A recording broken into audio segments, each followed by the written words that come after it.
Sports Talk Chicago. Here with Jon Zaghloul, and we are back and ready for today's special guest. He's the senior editor, PointsBet USA, and a former Chicago Tribune sports writer. Please welcome Teddy Greenstein to the program. Teddy, it's great to have you on. How are you? John, I'm an alumnus here, man. I'm racking up the appearances. Good to be back. Great to have you back. What's your take on the Justin Fields pick for the Bears first off? Well, it was like a strange day because I think all Bears fans felt a surge of pride.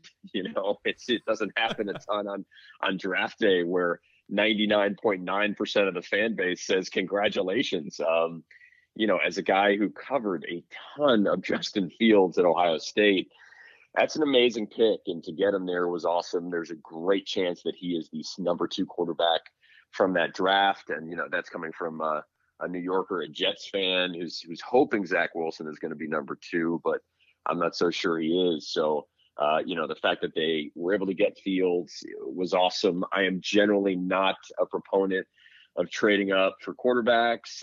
Take a look at Mitch Trubisky. I hated it at the time. I always look at franchises like New England that never trade up for quarterbacks, or I think trade up in general. Like, you want to trade down. You want to get more picks, not give up picks. But that one didn't work, but hopefully this one will.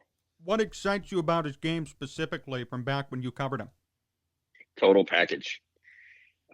Amazing athlete, great thrower, in terrific shape, very intelligent, hardworking, has played in high pressure games.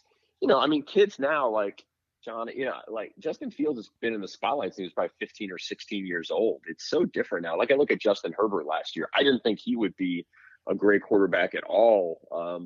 Coming out of college, his numbers were just okay. And these guys are so prepared. They've had their quarterback tutors. They've been working on their bodies. So they've seen a lot of coverages, and it's quite possible that he's gonna come in this season firing away. Now, it doesn't sound like he's going to be the starter from day one, but he might be ready. You think he should start game one?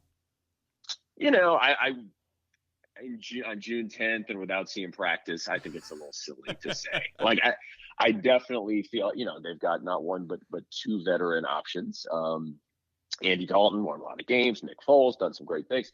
So I think to just hand it to him, it would be a huge mistake. He has to prove to the coaches, and even more so, his teammates, that he deserves to be number 1. And I'm really not in favor of rushing guys at that position. So if it's week 2, 3, 4, 5, 6, 7, whatever it is, don't hurt his confidence. Wait till he's truly ready.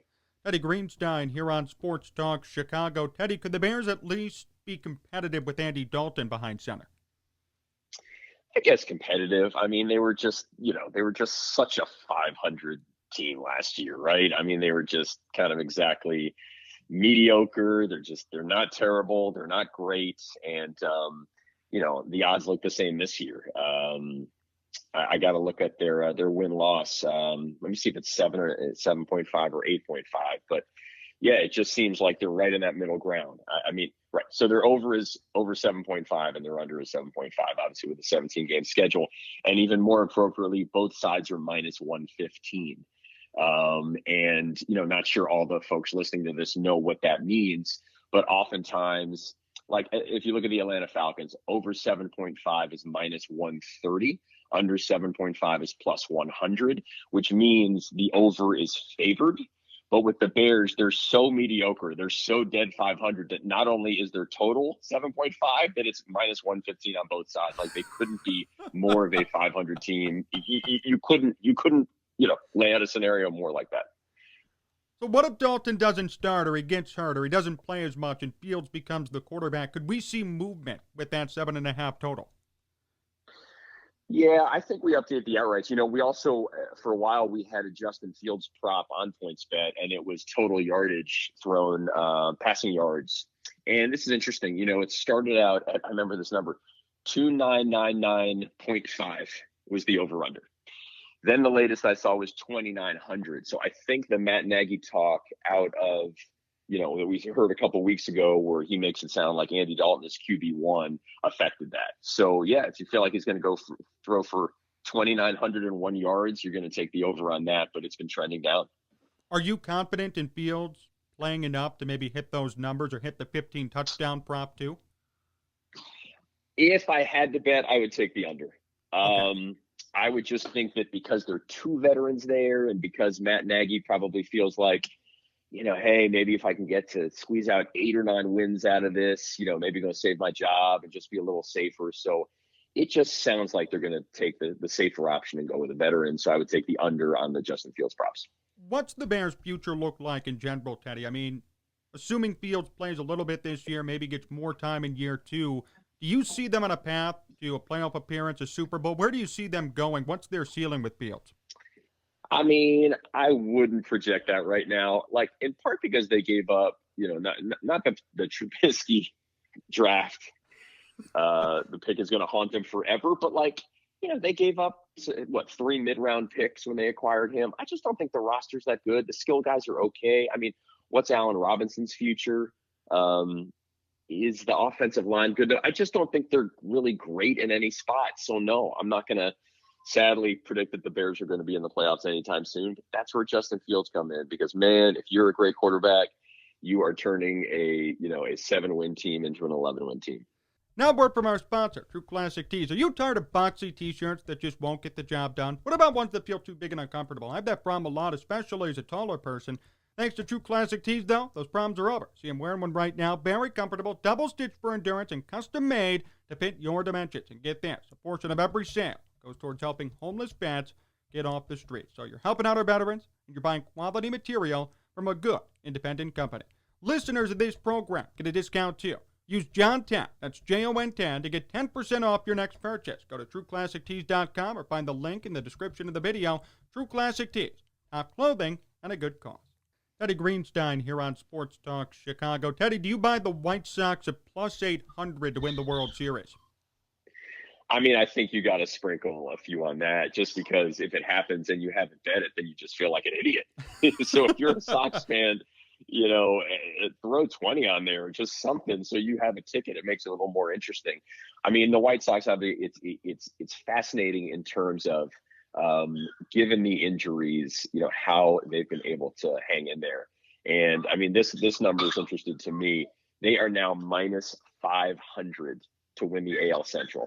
So they are such a favorite that you'd have to wager 500 to win $100. And that's even up since last week. Last week I saw they were minus 400. So if you're minus 500, man, you're getting there maybe 80% of the time.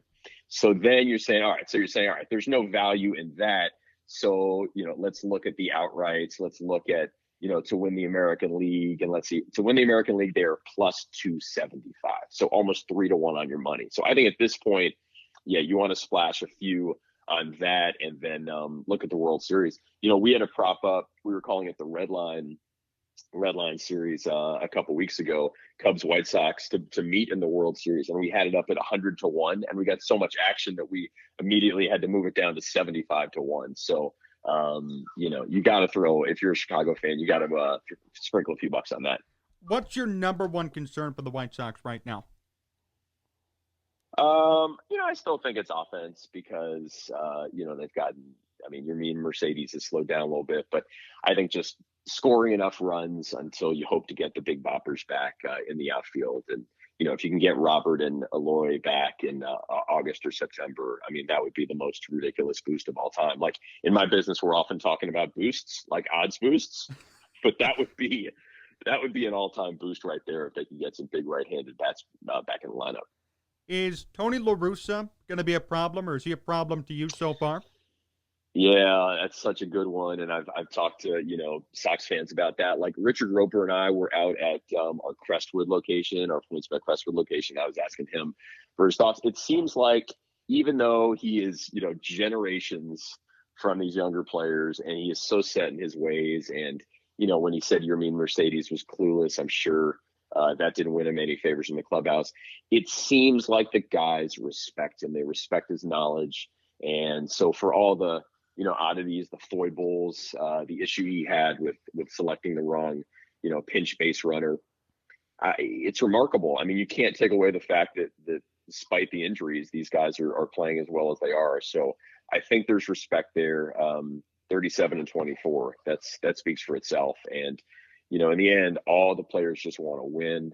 And I feel like I think they feel like Tony's a guy who can lead them.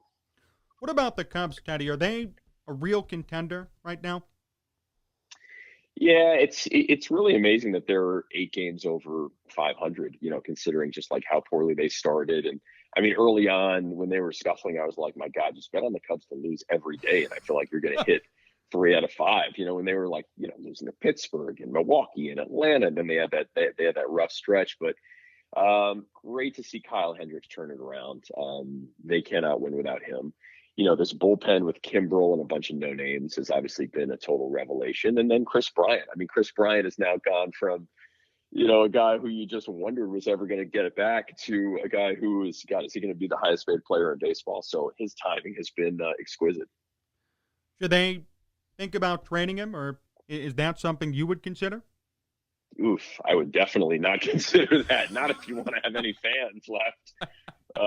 You got to go for it in this world. I mean, I'm looking at right now, and speaking of going for it, there's still a lot of skepticism. Like, so for the Cubs to win the National League pennant, 22-1 odds. There are, let's see, 1, 2, 3, 4, 5, 6, 7, 8 teams with lower odds. So, I think they're considered just like a fringe playoff team at this point, or if they make the playoffs, really not to advance that far. So, yeah, I think you go, because there's no guarantee once if you start trading these guys, or failing to re-sign Javi and Riz and Bryant, that you're going to be able to make anything out of it in the future. Where do you see them going the rest of the year? Do you see them as at least a fringe playoff team?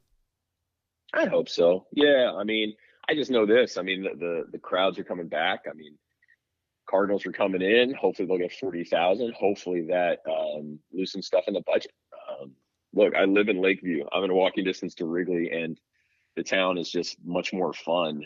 This area is much more fun when the Cubs are good.